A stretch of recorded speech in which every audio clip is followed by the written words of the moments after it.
नमस्कार मित्रों, पीसीएस पाठशाला में आप सभी का स्वागत है। अभी मैं एक वीडियो अपलोड किया हुआ था, कुछ देर पहले की बात है। उसमें हमने राम गोपाल यादव जी हैं जो समाजवादी पार्टी के शीर्षस्थ नेता हैं, राम गोपाल यादव जी। तो उनका एक ट्वीट था, ट्विटर पर उन्होंने ट्वीट किया हुआ था। दरअसल वह ट्वीट जो था वह 2020 का था ट्वीट, लेकिन ट्वीट मायने नहीं रखता है। यह मत देखिएगा कि वह बहुत समय पहले का था तो उस समय आचरण कुछ अलग था, इस समय का आचरण कुछ अलग है। देखिए, एक सच्चाई से आप लोग को रूबरू कराना चाहता हूं।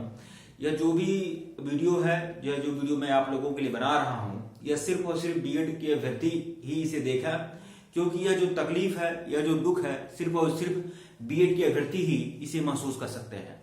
सबसे बड़ी बात तो, सबसे बड़ा दुख की बात तो यह है कि जो 22,000 समायोजन की मांग करने वाले लोग थे, जो लखनऊ एससीईआरटी पर पहुंचे हुए थे, बहुत सारे लोग थे, वह पूरी तरह से तो अब 22,000 की मांग कर रहे थे, लेकिन लास्ट में उन्होंने 90-97 संपूर्ण समायोजन की बात की थी, वो भी थक हार कर बात की थी।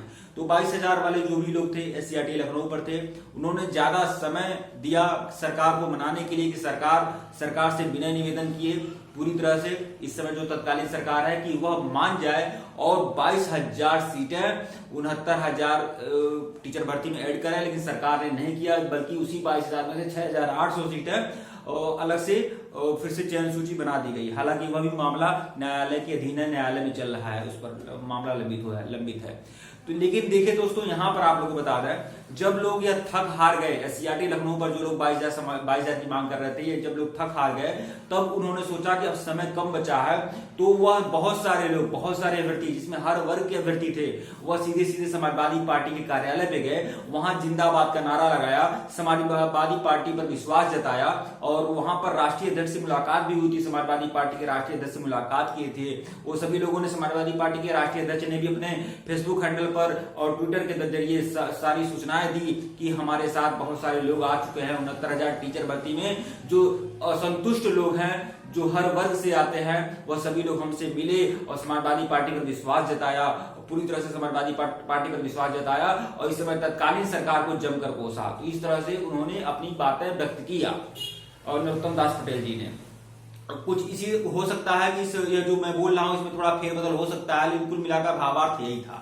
तो देखिए दोस्तों, यहां पर समाजवादी पार्टी पर तो विश्वास जताया, 90-97 जो संपूर्ण समायोजन वाले थे, उन्होंने समाजवादी पार्टी पर विश्वास जताया। जो 22,000 की सीटें ऐड करने के लोग, जो लोग गए थे समाजवादी पार्टी कार्यालय पर, उन्होंने विश्वास जताया समाजवादी पार्टी पर। लेकिन समाजवादी पार्टी ने क्या किया, अपने मैनिफेस्टो में, अपने घोषणा पत्र में समाजवादी पार्टी ने शिक्षा मित्र का नाम लिया, आंगनबाड़ी का नाम लिया, आशा का नाम लिया, सबके लिए कुछ अच्छा करने की योजना बनाई कि अगर हमारी सरकार आती है तो हम इनका भला करेंगे।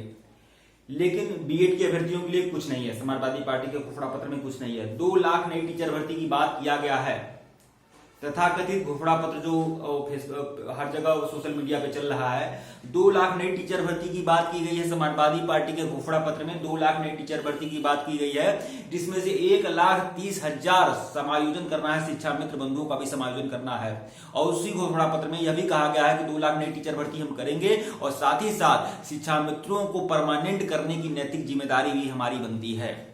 तो आप समझ सकते हैं कि शिक्षा मित्र बंधुओं को परमानेंट यह कैसे कर देंगे। अगर इनकी सरकार आती है समाजवादी पार्टी की, तो कैसे करेंगे? न्यायालय का उल्लंघन तो करेंगे नहीं, ऐसी बात तो नहीं है कि फरमान जारी कर दिए शिक्षा मित्र बंधु सब परमानेंट हो जाएंगे, तो ऐसा कुछ करेंगे नहीं। तो कुल मिलाकर कहनाम के लिए एक परीक्षा लेंगे, और उस परीक्षा का मेरिट कुछ भी रखा जा सकता है, 0 कट ऑफ रखा जा सकता है, 20-25 रखा जा सकता है, जिससे जितने भी लोग हैं ज्यादा से ज्यादा संख्या में सब के सब पास हो जाए, 100% पास हो जाए। अब जो 100% सब पास हो जाएंगे, तो उसमें से 1,30,000 या 1,25,000 जो भी बचे हुए शिक्षा मित्र बंधु हैं, वह सभी उनका समायोजन हो जाएगा, आराम से सभी लोग हो जाएंगे। और बची हुई सीटों पर बीटीसी के कैंडिडेट काफी मात्रा में, ज्यादा मात्रा में, 90 बची हुई जितनी भी सीटें होंगी उसका 80 से 90% सीटें सिर्फ और सिर्फ बीटीसी अभ्यर्थी ले जाएंगे। बीएड के अभ्यर्थी के हाथ में कुछ नहीं आने वाला है। और पूरे के पूरे घोषणा पत्र में 69,000 वालों की बात की गई है, लेकिन 69,000 वाले में यह स्पष्ट नहीं किया गया 69,000 वाले का तात्पर्य आपका क्या है। आपने 90-97 संपूर्ण समायोजन की बात सीधे सीधी कर दी होती, तभी तात्पर्य आपका स्पष्ट हो जाता। लेकिन 69,000 का मतलब क्या है? क्या 69,000 में जो उत्तर कुंजी वाले हैं उनकी बात आप कर रहे हैं, या फिर 69,000 वाले में जो संशोधन करने की मांग कर रहे हैं उनकी आप कर रहे हैं, या 22,000 सीटें ऐड करने की बात कर रहे हैं, या 17,000 सीटें ऐड करने की बात कर रहे हैं, या फिर जो आरक्षण घोटाले के आरोप लगा रहे हैं आप उनकी बात कर रहे हैं? आप किसकी बात कर रहे हैं? स्पष्ट बताइए ना। 69,000 वालों, ये सरकार निर्दयी है, ये किसी का नहीं सुनेगी, इतनी भाषणबाजी करनी है, लेकिन एक बार स्पष्ट तरीके से यह नहीं करना है कि यह आपको नहीं करना है कि 90-97 का पूरा समायोजन अगर हमारी सरकार आ जाएगी तो हम कर देंगे। इतना तो आप नहीं कर सकते हैं। 1,30,000 समायोजन हो सकता है, 1,30,000 समायोजन आप करने की, परमानेंट करने की नैतिक जिम्मेदारी आपकी बनती है। इन 90-97 संपूर्ण समायोजन करने की नैतिक जिम्मेदारी आपकी नहीं बनती है। हालांकि यह सरकार बाध्य नहीं होगी, अगर आगे वाली सरकार अगर समाजवादी पार्टी की होगी तो वह सरकार बाध्य नहीं है कि वो 22,000 ऐड करे, वह सरकार बाध्य नहीं है कि 90-97 संपूर्ण समायोजन करे, वह बाध्य नहीं है। लेकिन जब आप घड़ियाली आंसू बहाते हैं, और जब समाजवादी पार्टी के कार्यालय पे यह लोग क्या सोच कर गए थे, किस लिए गए थे, जब यह लोग घोषणा पत्र में शामिल तक नहीं करवा सकते हैं तो किस लिए गए थे? क्या बेइज्जती कराने के लिए गए थे? क्या फायदा मिला, क्या लाभ मिला? अभी आपको बता दें, रामगोपाल यादव जी, जो प्रोफेसर रामगोपाल यादव जी हैं, वह समाजवादी पार्टी के शीर्षस्थ नेता हैं। उनका 2020 का ट्वीट है, हालांकि ट्वीट ये मत समझिएगा 2020 के बाद और 2022 में उनका पूरा का पूरा आचरण ही बदल गया होगा, वो अच्छा कुछ सोचते होंगे। 2020 के उस ट्वीट में पूरा का पूरा बीएड के प्रति, बीएड के अभ्यर्थियों के प्रति दुश्मनी का भाव झलकता है। ध्यान में रखिएगा, आप भक्ति ज्यादा मत करिएगा, भक्त तो आप स्वयं होंगे अगर आप बीएड के अभ्यर्थी हैं, और तभी आप कह रहे हैं कि नहीं यह ट्वीट बहुत बढ़िया है, तब आप भक्त वैसे ही हो जाते हैं। उस ट्वीट में उन्होंने यह कहा है कि यह जो सरकार है, जो तत्कालीन सरकार है, ये भर्ती करना ही नहीं चाहती, न्यायालय के पचड़े में डालना चाहती है। हो सकता है इसमें सच्चाई है, इसमें कोई संदेह नहीं है, लेकिन वह कहते हैं, प्रोफेसर रामगोपाल यादव जी कहते हैं कि भर्ती ऐसी नहीं होनी चाहिए। क्या जरूरत है टेट का? शिक्षक भर्ती परीक्षा छोड़िए, वह यहां तक कहते हैं टीचर एलिजिबिलिटी जो टेस्ट है उसकी भी आवश्यकता नहीं है। शिक्षक भर्ती कैसे होगी? 2 लाख की नहीं जो टीचर भर्ती आएगी, अगर रामगोपाल यादव जी भर्ती करना चाहेंगे और यही भर्ती करेंगे, यही तो सर्वे सर्वा है। यह कहने के लिए है कि अगर सरकार आती है समाजवादी पार्टी की तो अखिलेश जी की सरकार बन जाएगी, अखिलेश जी मुख्यमंत्री होंगे। मुख्यमंत्री होने से कुछ नहीं होता है, चलती इन्हीं लोग की है, रामगोपाल यादव जी की चलेगी, या बाकी जो शीर्षस्थ 2-4 नेता हैं इन्हीं लोगों की चलेगी। और रामगोपाल यादव जी ने जो ट्वीट किया है 2020 में, उन्होंने कहा है कि प्राथमिक विभाग में जो प्राथमिक शिक्षा है, प्राथमिक विभाग में, प्राथमिक विद्यालय में भर्ती ऐसी होनी चाहिए, हाई स्कूल, इंटर, बीए और बीटीसी। बीएड का जिक्र नहीं किया है। इसका मतलब साफ साफ यह भी है कि प्राथमिक शिक्षा से, प्राथमिक विभाग से बीएड भी बाहर कराने का लक्ष्य रखा है समाजवादी पार्टी ने, और नहीं कर दिया बाहर तो फिर यह आप कान खोल के सुनिए, बाहर जरूर होगा। इसकी चर्चा मैं थोड़ी देर में बात करूंगा। तो देखिए उन्होंने क्या कहा है रामगोपाल यादव जी ने कि हाई स्कूल, इंटर, बीए मतलब ग्रेजुएशन, बीएससी कुछ भी हो, ग्रेजुएशन और बीटीसी की एकेडमिक के आधार पर नियुक्ति हो जानी चाहिए प्राथमिक विभाग में, प्राथमिक विद्यालय में। मतलब जो भी प्राथमिक विद्यालय की जो वैकेंसी है इसमें हाई स्कूल, इंटर, ग्रेजुएशन और प्लस बीटीसी, बीएड का जिक्र नहीं किया है। तो कुल मिलाकर इन्हीं एकेडमिक के बेस पर भर्ती होनी चाहिए। और शिक्षक भर्ती परीक्षा छोड़िए, टीचर एलिजिबिलिटी टेस्ट भी अनिवार्य नहीं है, टेट भी अनिवार्य नहीं है, ऐसा रामगोपाल यादव जी ने कहा है। और यह भी कहकर यह टाइप करके यह भी उन्होंने अपना छाती चौड़ा कर लिया है कि इस तरह से कोई न्यायालय के पछड़े में कोई भर्ती नहीं जाएगी और आराम से पारदर्शी तरीके से भर्ती हो जाएगी। अगर यही पारदर्शिता है कि हाई स्कूल, इंटर, ग्रेजुएशन और बीटीसी के आधार पर, एकेडमिक के आधार पर कर लीजिए, क्या दिक्कत है? न्यायिक पछड़े में नहीं पड़ना है, पारदर्शी तरीके से भर्ती हो जानी चाहिए। तो बीएड का भर्ती कहां जाएगा? और यह कोई भर्ती है, यह कोई भर्ती है, टीचर एलिजिबिलिटी टेस्ट भी नहीं अनिवार्य है, रामगोपाल यादव जी कह रहे हैं। इसका मतलब साफ साफ यह जान लीजिए, अगर 2 लाख नई टीचर भर्ती आएगी तो उसमें यह भी अनिवार्य नहीं होगा, यह भी अनिवार्य नहीं होगा। अब क्या होता है क्या नहीं होता है, हालांकि टीचर एलिजिबिलिटी टेस्ट तो सबको देना होगा। तो कुल मिलाकर टेट, तथा कथित टेट कराकर मैथ में इस तरह के प्रश्न आ सकते हैं कि 5 आम था, 2 आम खाली, कितना आम बचा, इस तरह के प्रश्न आ सकते हैं। जनरल नॉलेज में इस तरह का प्रश्न आ सकता है, उत्तर प्रदेश की राजधानी कौन सी है? तो लखनऊ है। इस तरह के प्रश्न आ सकते हैं, इस तरह के प्रश्न आ सकते हैं। तो इस तरह के प्रश्नों से आराम से टीचर एलिजिबिलिटी टेस्ट में सबके सब पास हो जाएंगे, उसी आधार पर मेरिट बनाकर सब कुछ अपने आप हो जाएगा। तो आप सब कुछ स्पष्ट है। और यह सबसे बड़ा बीएड के अभ्यर्थियों के लिए दुर्भाग्य यह है कि उनके पास कोई विकल्प ही नहीं है, कोई विकल्प नहीं है।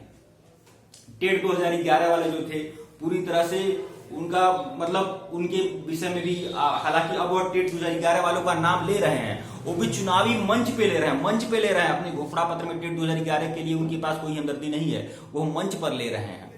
स्टेज पर जब जा रहे हैं तो टेट 2011 वैसे बोल दे रहे हैं।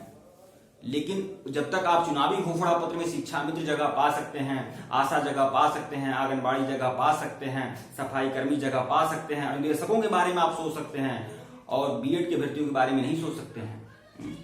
90-97 संपूर्ण समायोजन वाले आपके पास आपके कार्यालय तक गए, आपका जय जयकार किया, क्या आपकी नैतिक जिम्मेदारी नहीं बनती है? अपने मैनिफेस्टो में भी शामिल कर रही है कि 90-97 समायोजन करेंगे। और एक बात और बता दूं, बीएड 100% बाहर होगा। इसलिए बाहर होगा, पहली बात बता दूं, यह सरकार चाही थी कि बीएड प्राथमिक में रहे, तब बीएड प्राथमिक में था। अगर गवर्नमेंट चाहेगी कि बीएड प्राथमिक में न रहे तो अपनी पूरी की पूरी मतलब और ढीली कर देगी, अपनी जो भी प्रयास करेगी वह कोर्ट में वह पूरा का पूरा ढीला कर देगा और पूरी तरह से बीएड बाहर हो जाएगा। जैसे राजस्थान में हुआ, आप लोग देख रहे हैं राजस्थान में या बाकी कई प्रदेशों में बीएड बाहर हो चुका है।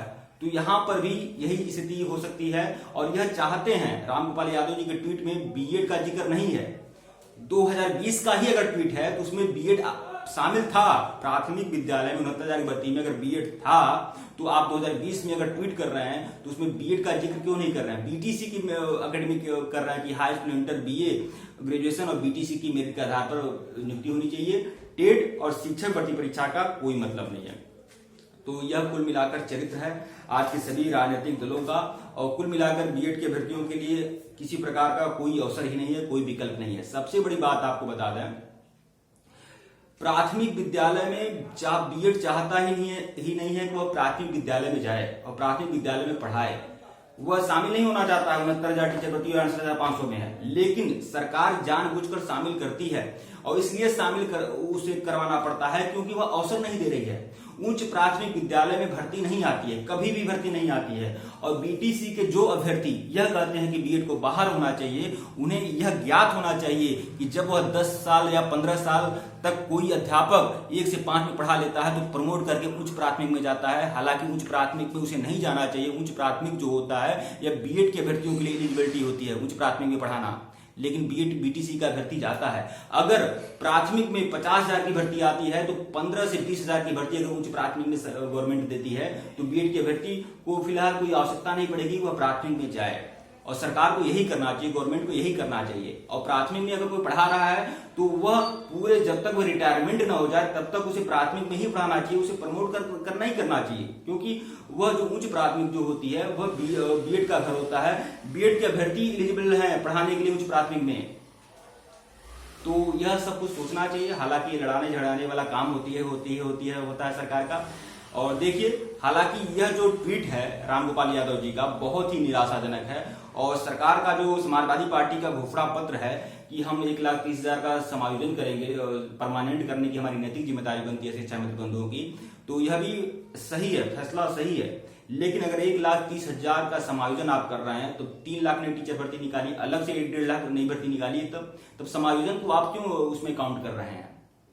और भर्ती भी कैसे होगी? तो रामगोपाल यादव जी का ट्वीट आप देख लें, जो ट्वीट मैं दिखाया हूं, और पूरी ऐसे ही होगी। और बीएड भी 100% बाहर होगा। बीएड से शत्रुता है समाजवादी पार्टी की। यह हम आपको बता रहे हैं। वीडियो को लाइक करिएगा और चैनल को सब्सक्राइब करिएगा। और मैं शत्रुता जैसे शब्द का प्रयोग नहीं करता, लेकिन ट्वीट से झलक रहा है और इसलिए मैं कह रहा हूं क्योंकि उन्होंने टेट 2011 या बाकी जो बैच के लोग हैं उनसे किसी प्रकार की हमदर्दी नहीं दिखाई। ठीक है मित्रों, धन्यवाद आप लोग को। और मैं तो यही चाहूंगा कि आप लोग सही जो भी सरकार बनाने योग्य है, सत्ता में आने योग्य है, उसको ही चुने। अब आगे देखते हैं क्या होता है। वीडियो को लाइक और चैनल को सब्सक्राइब करिएगा। धन्यवाद आप लोग को।